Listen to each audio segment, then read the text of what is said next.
So you may or may not know that we have a second channel called Pierson Plus, which we post lots of shop tips to help equip and inspire you guys. Now every month we take our hottest tip on that channel and we post it here on the Pierson Workholding channel. So for this month, enjoy this tip.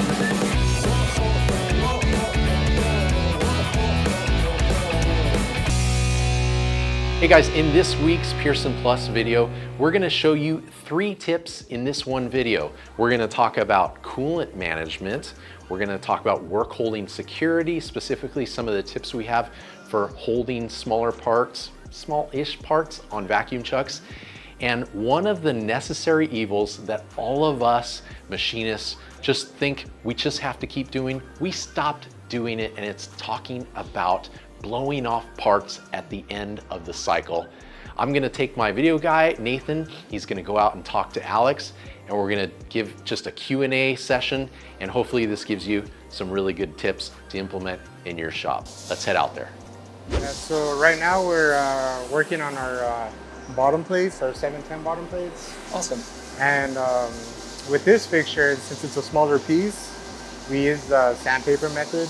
Okay. Which is, taking some 400 grit sandpaper and gluing it to the fixture itself.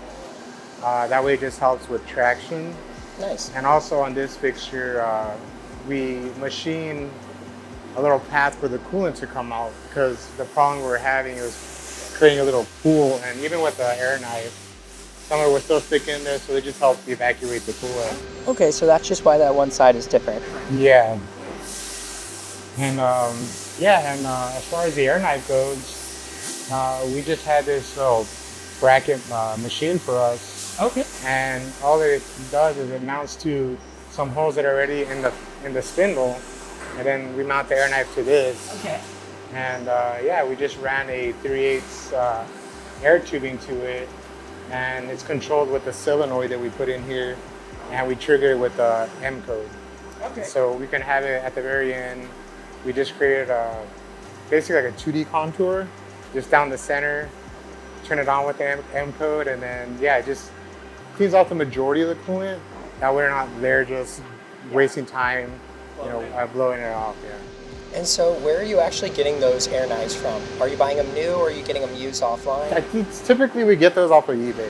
Okay, so you're buying a used thing and then taking advantage of the machine's natural design by tapping into the pre-drilled, already installed mounting points on the spindle. And you just had a little part machined for you that was able to attach directly on there. And the pattern, I think it works with a bunch of the different air knives, so we're not going to make one for each one. It's kind of a common thing.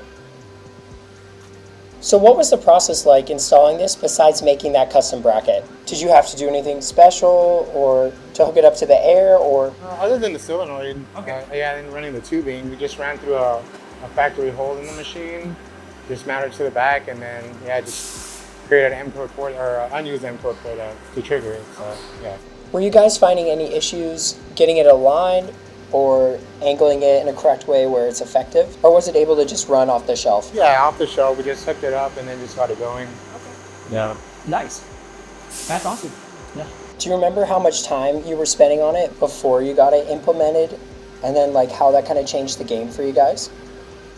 Honestly, it's more of it's a pain when you have a pocket full with coolant and you go to, any machinist will tell you, you go to blow it out and it just goes everywhere. So this kind of just lets the machine take care of that, and you're just kind of any little bit. So it's like doing the bulk work, and then you just kind of do the final touches. Just any kind of little thing, you want to get off of there. So did you catch that? Alex uses air knives around the shop to clean off the majority of the coolant. We call this the 80-20 principle, Pareto principle. It's nothing we invented, it's just a fact of nature. So the air knife gets 80% of the coolant cleared so that the operator can come back and do the last 20%. And so essentially we freed up the operator from 80% of the dirty work and comes back for the competent 20 work. That's how you kind of get ahead in lots of aspects in life. So if you like this content, consider subscribing. Until next time, go innovate your production.